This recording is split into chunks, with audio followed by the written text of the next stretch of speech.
যাচ্ছিলাম শিলিগুড়িতে।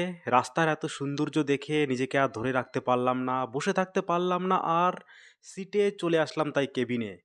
কেবিনে বসে রাস্তার এই সৌন্দর্য দেখতে দেখতে চলে এসেছি রাত 12টায় কৃষ্ণনগরে। কৃষ্ণনগরে পৌঁছালাম শঙ্কর মিষ্টালয়ে। আর এখানে সমস্ত ভলভো বাস এসে দাঁড়ায়। আমার এবার যাত্রা ছিল, বাহন ছিল ভলভো বাসে। আর ভলভো বাসের উপর আমার সারা জীবন একটু দুর্বলতা, কারণ এই বাসের কমফোর্টেবল এতটাই বেশি স্লিপার বাসগুলোতে যে ট্রেন গেছি ভুলে। যবে থেকে এই রুটে ভলভো বাস চলে তবে থেকে আমি ট্রেন পুরোটাই ভুলে গেছি। এই শঙ্কর মিষ্টালয়ে পান্থতীর্থ কৃষ্ণনগরে তুমি যখনই আসো রাতে, খাবার পাবে অ্যাভেলেবেল।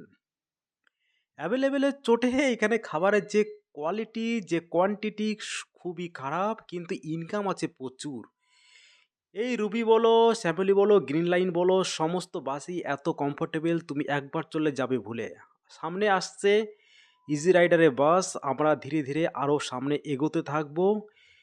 রাতের ভিউটা এত সুন্দর আসে রাস্তায়, আর বাসের স্পিড থাকে 100 থেকে 120।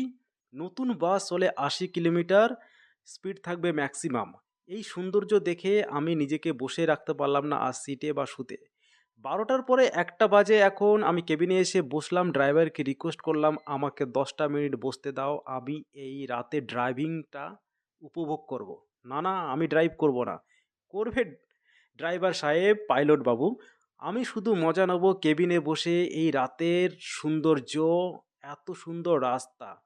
শিলিগুড়িতে কেউ যদি গিয়ে থাকো বাসের রুট করে, এই NH-12 রাস্তাটা এখন এত সুন্দর হয়ে গেছে যে তোমাকে ধরে রাখতে পারবে না আর ভেতরে বসে থাকার জন্য।